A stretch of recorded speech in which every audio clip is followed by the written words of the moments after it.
के 1,87,000 शिक्षक मार्च महीने में सक्षमता 1 पास किए थे और विशेष शिक्षक नियमावली सरकार ने 2023 बनाई थी। उसके आलोक में ये परीक्षा हुआ था और दूसरा भी हो चुका है, तीसरा का फॉर्म फिलअप होने का डेट निर्गत है। तो प्रथम परीक्षा में 1,87,000 शिक्षक उत्तीर्ण हुए और मार्च में उसका परिणाम आ चुका था और उस नियमावली की कंडिका 4 में स्पष्ट प्रावधान था कि स्थानीय निकाय शिक्षकों से 3 जिला का विकल्प लिया जाएगा और उसमें मार्क्स के आधार पर, मतलब जैसा मार्क्स परीक्षा में लोग पाएंगे उसके आधार पर उनका जिला अलॉट किया जाएगा। तो उसमें मैक्सिमम शिक्षक अपनी प्रतिभा का परिचय देते हुए प्रथम जिला प्राप्त किए, कुछ लोगों का दूसरा। शिक्षा मंत्री सुनील कुमार ने ट्रांसफर पोस्टिंग को लेकर बड़ा बयान दिया है।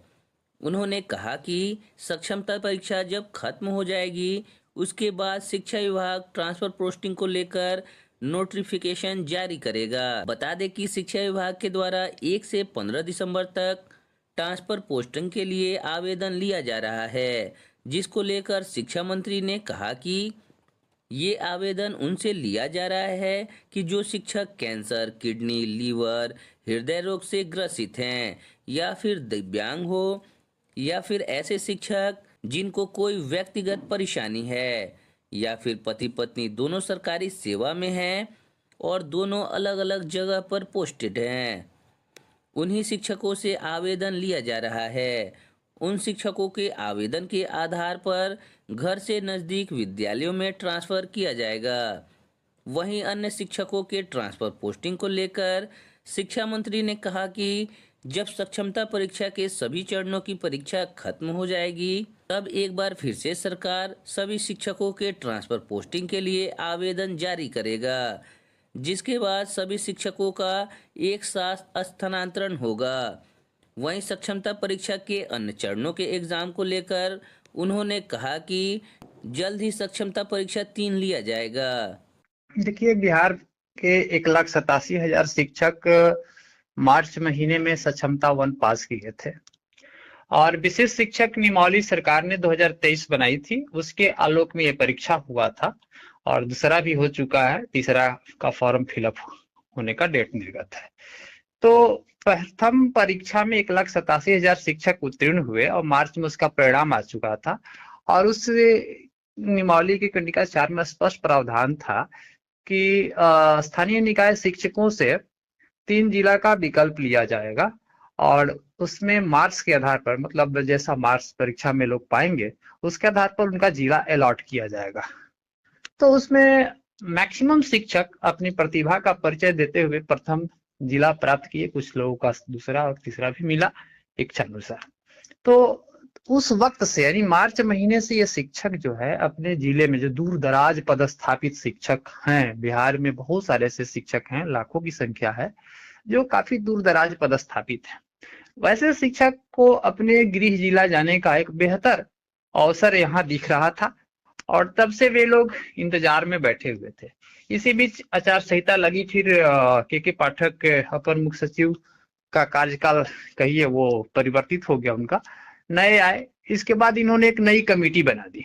कमेटी बनाई तो उसमें सक्षमता के लिए ऑलरेडी जो विशेष शिक्षक नियमावली में ही पदस्थापन का सारा प्रावधान था, इसमें इन्होंने बिहार लोक सेवा आयोग से चयनित शिक्षकों के स्थानांतरण की बात करने लगी और उसके स्थानांतरण के साथ मेरा पदस्थापन जो है वो भूल गए। तो हमें पदस्थापन चाहिए और वहां स्थानांतरण की बात हो रही थी। बाद में उस पर अनुमंडल की बाध्यता लगाया गया कि 10-10 अनुमंडल लिया जाएगा। काफी वो विवादास्पद नीति थी, समाप्त भी हो गई है। काफी हो हंगामा हुआ, उसको वापस लेना पड़ा। और इसके बाद से माननीय मुख्यमंत्री जी अभी 20 नवंबर को सभी शिक्षकों का औपबंधित नियुक्ति पत्र निर्गत किया जा रहा था 1,87,000 का। उसमें उन्होंने अनाउंसमेंट किया पटना में अधिवेशन भवन में 20 नवंबर को कि जो जहां है स्थानीय निकाय के जो शिक्षक हैं उसी विद्यालय में 1,87,000 को हम राज्यकर्मी का। वो गुड न्यूज उनके लिए बेहतर था जो स्थानीय स्तर पर बहाल शिक्षक थे। लेकिन यहाँ एक ध्यान देने वाली बात है कि 2012 की जो नियमावली आई थी जिसके तहत टेट वाले जो शिक्षक थे, है ना, टेट परीक्षा पास करके पहली बार 2012 की नियमावली के तहत 2013-14 में इनकी बहाली हुई थी। तो इसमें टेट शिक्षक बड़े संख्या पर दूसरे दूसरे जिलों में जाकर के पदस्थापित हुए थे। उसके पहले जो 3, 5, 8 में जो बहाली हुई थी 10 तक, वो बहाली स्थानीय स्तर पर ज्यादा शिक्षक जो है बहाल हुए थे ग्राम पंचायत वगैरह में मुखिया जी के माध्यम से। लेकिन जो 10 में जो बहाली हुई है, 12 की निमौली के तहत जो शिक्षक आए, फिर दूर दराज लोग चले गए थे।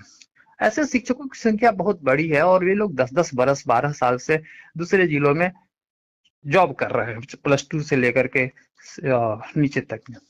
ऐसे शिक्षकों को ये विशेष शिक्षक नियमावली से एक बहुत आशा और उम्मीद की किरण जगी कि हम लोग भी अब अपने गृह जिला में चले जाएंगे। अब यहाँ पर जब ये अनाउंसमेंट जो ही हुआ कि सभी लोग अपने विद्यालय में ही राजकर्मी का दर्जा इनको प्रदान किया जाएगा, तो शिक्षक जो विशिष्ट शिक्षक नियमावली में अपना जिला प्राप्त किए हैं, जो दूसरे जिले में पदस्थापित हैं, इन शिक्षकों को उस नियमावली के आलोक में अपना गृह जिला भेजा जाए। मैं कोई नया मांग नहीं कर रहा हूं, उनकी नियमावली जो कह रही है, नियमावली में ही लिखा हुआ है कि जिन्होंने अपना जिला प्राप्त किया है, ठीक है, उसको अपने जिला जाने दिया जाए।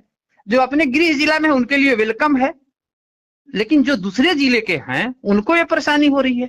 तो हमने ये याचिका जो दायर किया है वैसे शिक्षकों के लिए किया है जो दूसरे जिले में काम कर रहे हैं और परीक्षा के माध्यम से अपना गृह जिला उन्होंने प्राप्त कर लिया है।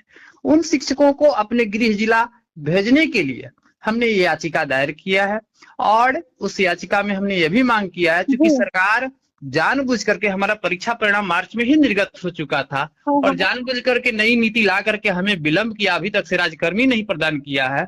इसलिए परीक्षा परिणाम के तिथि से हमें राज्यकर्मी का दर्जा दिया जाए और हमें जो जिला प्राप्त है उस जिला में हमें पदस्थापित किया जाए। और यहाँ एक देखिए सबसे बड़ा प्रॉब्लम ये भी है कि जो 20 तारीख को अपॉइंटमेंट लेटर हम लोग को दिया गया है, तो मान लीजिए कोई सुपौल में काम कर रहा है ना, और उसको पटना जिला प्राप्त हुआ है, तो पटना जिला शिक्षा पदाधिकारी का हस्ताक्षर से उसको पटना अपॉइंटमेंट लेटर है, अपॉइंटमेंट लेटर पटना का, काम कर रहा है वो व्यक्ति सुपौल में, ये कहीं से तर्कसंगत बात नहीं है। तो उस व्यक्ति को पटना में पदस्थापित होना चाहिए ना, ये चीज होना चाहिए। इसी को हम यहाँ पे किए हैं कि जिनको जो जिला मिल चुका है, जिस जिला का उनको अपॉइंटमेंट लेटर आप दे रहे हैं, उस जिला में उस शिक्षक को पदस्थापित कर दीजिए और वहां उनको भी राज्यकर्मी दे दीजिए ताकि वे लोग भी अपने घर में सेवा कर सके।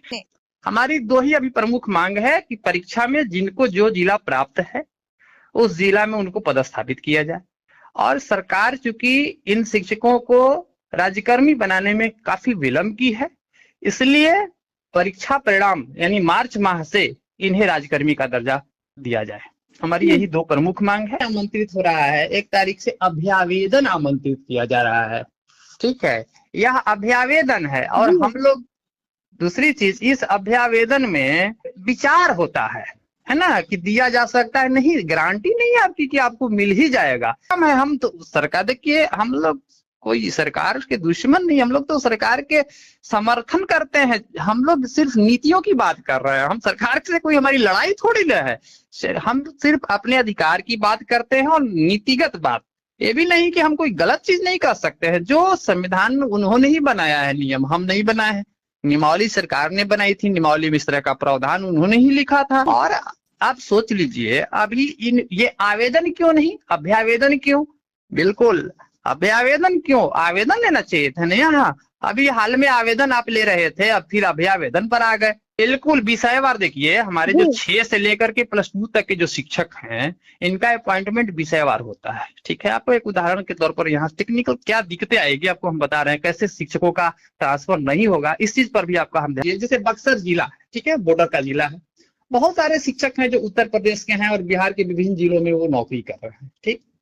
तो मान लीजिए सोशल साइंस में बक्सर जिला में अगर 100 सीट है, मान लीजिए किसी विषय में, ठीक, और वहां 100 सीट है सोशल साइंस में और वहां जाने वालों की संख्या 400 हो गई, तो 300 लोग कहाँ जाएंगे? क्योंकि वो बॉर्डर है, सारे बनारस, अलीगढ़, उत्तर प्रदेश के जितने भी शिक्षक वो भी जाएंगे और उस जिले के रहने वाले वो भी जाएंगे बक्सर में, तो वहां भीड़ बढ़ेगी। जो बॉर्डर इलाका है आपका, जो उत्तर प्रदेश से सटा हुआ है, रोहतास हो, बक्सर हो, कैमूर हो, है ना, सीवान, छपरा, गोपालगंज, ये सब जो जिले हैं वहां भीड़ बढ़ जाती है, क्योंकि जितने भी इधर सीमांचल से लेकर बिहार के विभिन्न जिलों में है दूर दराज पदस्थापित, इनकी संख्या बहुत ज्यादा है।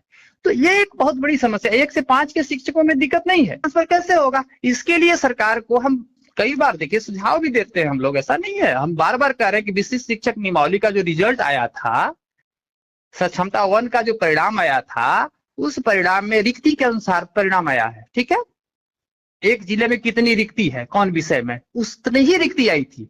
आप आराम से उसी के आलोक में इनका पदस्थापन कर दीजिए। पहले इनका जब पदस्थापन हो जाता है, इसके बाद टीआर 1, 2 इनको आप कर लीजिए। परिणाम में देखिए रिक्ति ही आई थी उसी अनुपात में। जिस जिला में रिक्ति नहीं था जिस सब्जेक्ट का, वहां लोगों को नहीं भेजा गया था। किशनगंज में रिक्ति नहीं दिखाई गई थी, पूर्णिया में नहीं दिखाई गई थी कुछ विषय में, तो उस विषय में वहां नहीं मिला लोगों को। कटिहार मिल गया लेकिन पूर्णिया नहीं मिला, क्योंकि पूर्णिया में रिक्ति नहीं दिखाया गया था। तो वो रिक्ति के अनुसार ही लोगों को अलॉट हुआ था। हमारी याचिका एक्सेप्ट होगी, है ना, अभी परसों ही हुआ है शाम में, तो हमारी याचिका एक्सेप्ट होगी, क्योंकि हम नई मांग कुछ किए ही नहीं है ना। नियमावली के कंडिका में स्पष्ट जो बिंदु लिखा हुआ है, हम उसी का प्रे कर रहे हैं कि हमें दे दिया जाए। हम कोई नई चीज तो मांग नहीं रहे हैं कि हमको समान काम का समान वेतन दे दीजिए, हम तो कोई नया मांग ही नहीं है। देखिए हमारी याचिका 100% में दावे के साथ कह रहा हूँ कि हमारी याचिका ऐसी है जो रिजेक्ट होने वाली नहीं है। मुझे पूर्ण विश्वास है जी, है ना, इसलिए वो रिजेक्ट होगी ही नहीं।